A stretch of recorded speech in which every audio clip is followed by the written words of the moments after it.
Assalamualaikum warahmatullahi wabarakatuh. Nama saya Karnila Sari.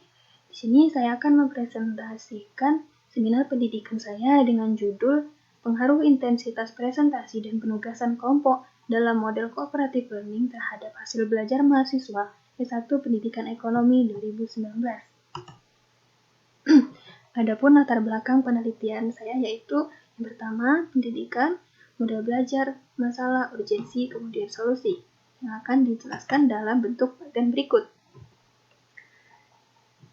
Dalam penyelenggaraan pendidikan, adapun yang terpenting yaitu terjadinya proses pembelajaran dan juga hasil belajar. Penyelenggaraan pendidikan juga, proses pembelajaran di sini terjadi interaksi antara mahasiswa dan juga tenaga pendidik atau dosen. Nah, kemudian dari tujuan pendidikan yaitu untuk mengetahui hasil belajar. Hasil belajar di sini yaitu adanya perubahan perilaku mahasiswa setelah mengikuti pembelajaran. Kemudian dituliskan dalam bentuk hasil akhir, yakni IPK. Nah, sebelum menuju ke IPK dan hasil belajar, hal yang terpenting dari suatu proses dalam suatu penyelenggaraan pendidikan yaitu proses pembelajaran. Dalam proses pembelajaran ini, dosen ataupun tenaga pendidik menggunakan banyak model-model pembelajaran. Tidak hanya model pembelajaran ceramah saja atau tidak hanya model pembelajaran cooperative learning saja. Nah, dalam penelitian saya, di sini saya mengambil model pembelajaran cooperative learning.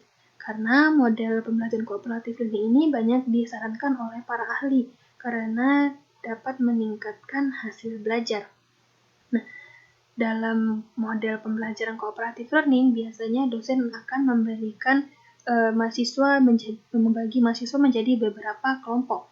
Kemudian diberikan pokok-pokok bahasan atau materi, kemudian didiskusikan pada kelompoknya untuk dipresentasikan kepada teman-temannya. Selain itu juga diberikan penugasan. Nah, permasalahan yang sering terjadi dalam cooperative learning ini yaitu memiliki beberapa kelemahan. Di antaranya, di sini mahasiswa terkadang hanya memahami materi yang dibahas oleh kelompoknya saja dan tidak memahami apa yang diberikan oleh kelompok-kelompok lainnya. Kemudian, untuk permasalahan yang sering terjadi lainnya adalah mahasiswa sering menjadi free rider atau hanya menumpang nama saja dalam kelompok tersebut, tidak memberikan kontribusi yang lebih, tetapi mendapatkan hasil belajar yang sama dengan mahasiswa yang lain. Apa sih urgensi dari penelitian saya ini? Nah, adapun urgensinya adalah sebagai untuk rambu-rambu kepada tenaga pendidik agar memperbaharui model pembelajarannya agar hasil belajar yang dicapai oleh mahasiswa ini dapat maksimal. Dengan solusinya yaitu mengganti model pembelajaran atau mengubah strateginya agar lebih efektif dan efisien.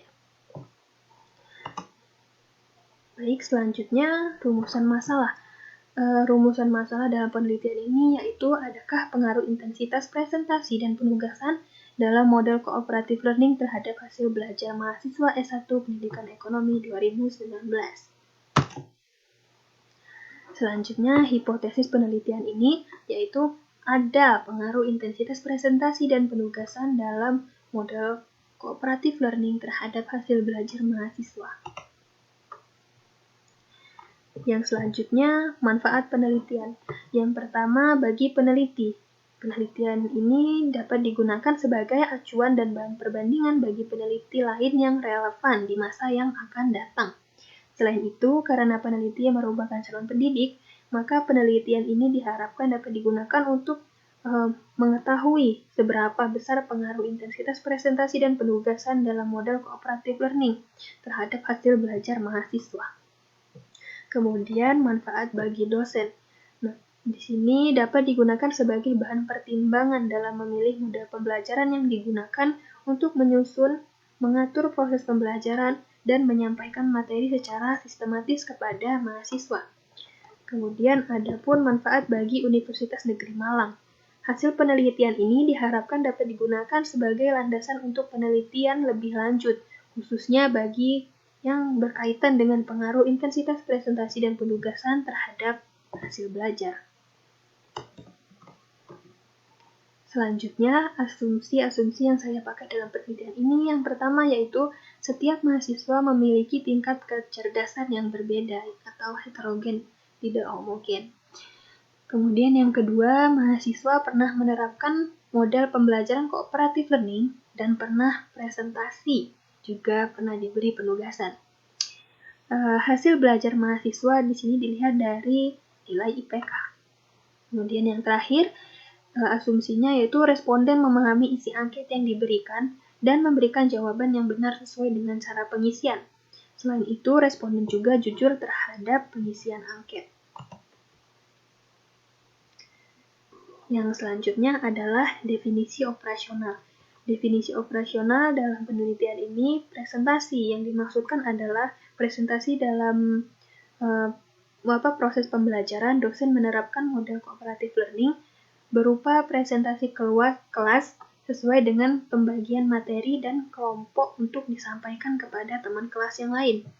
Kemudian untuk definisi dari penugasan dalam penelitian ini yakni sebagai intensitas tugas harian, UTS, UAS, maupun proyek akhir kelompok. Kemudian yang ketiga, definisi dari hasil belajar. Definisi hasil belajar di sini untuk menentukan pengaruh terhadap hasil belajar dihitung dengan melihat IPK atau Indeks Prestasi Kumulatif Mahasiswa S1 Pendidikan Ekonomi.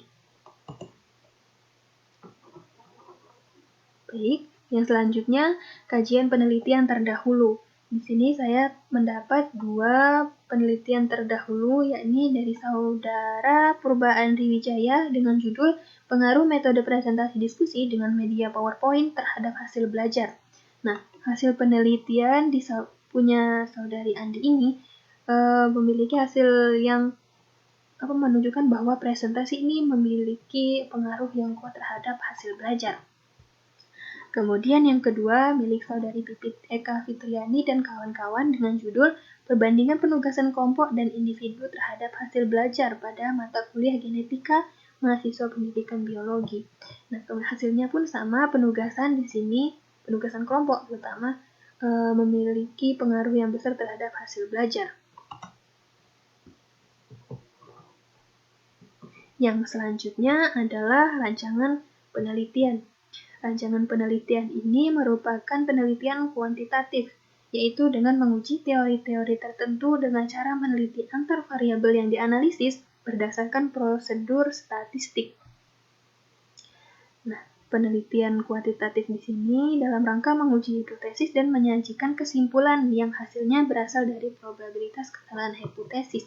Dan juga untuk menguji teori-teori yang ada, bahwasanya teori model pembelajaran kooperatif itu sangat dapat meningkatkan hasil belajar mahasiswa, tetapi dengan masalah-masalah yang ada dalam mahasiswa S1 Pendidikan Ekonomi, maka di sini saya akan menguji lagi apakah benar teori itu berlaku di mahasiswa S1 Pendidikan Ekonomi. Untuk yang selanjutnya adalah desain penelitian.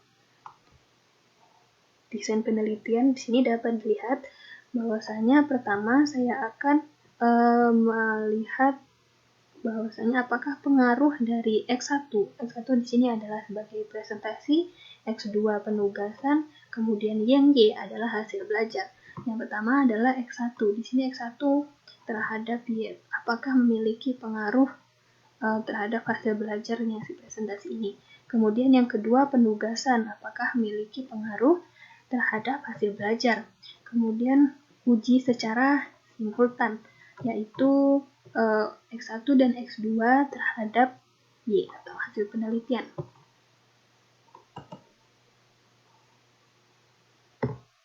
Adapun subjek penelitian. Nah, subjek penelitian di sini saya mengambil populasi dari mahasiswa S1 Pendidikan Ekonomi 2019 dengan jumlah mahasiswa sebanyak 133 mahasiswa dengan 6 offering, yaitu offering D, offering DD, offering E, offering EBL, kemudian offering EE, dan offering F. Nah, Perhitungan yang saya gunakan di sini adalah perhitungan dengan proporsional sampling.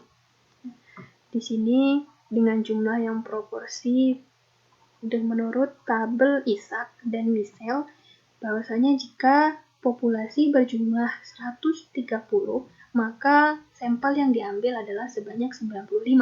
Teman-teman bisa membacanya di buku Sugiono. Ada di sini tabel-tabel Ishak dan Michel.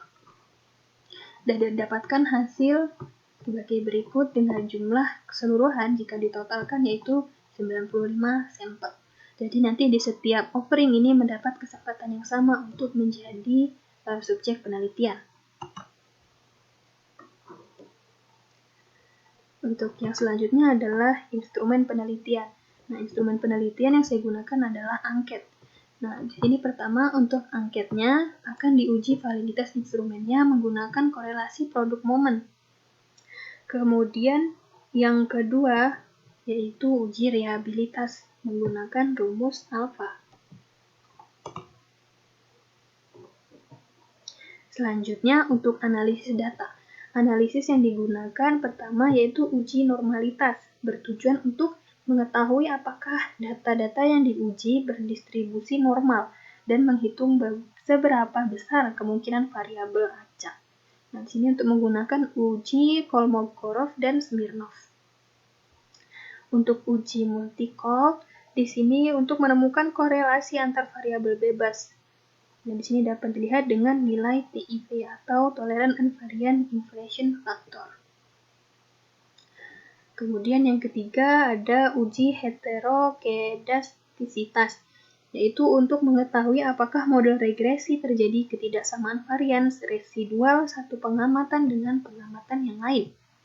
Kemudian yang terakhir yaitu analisis regresi linear berganda. Nah, untuk regresi linear berganda ini tadi yang pertama melakukan uji F atau secara simultan. Kemudian uji T secara parsial, kemudian uji koefisien determinasi. Yang terakhir yaitu metode pengumpulan data.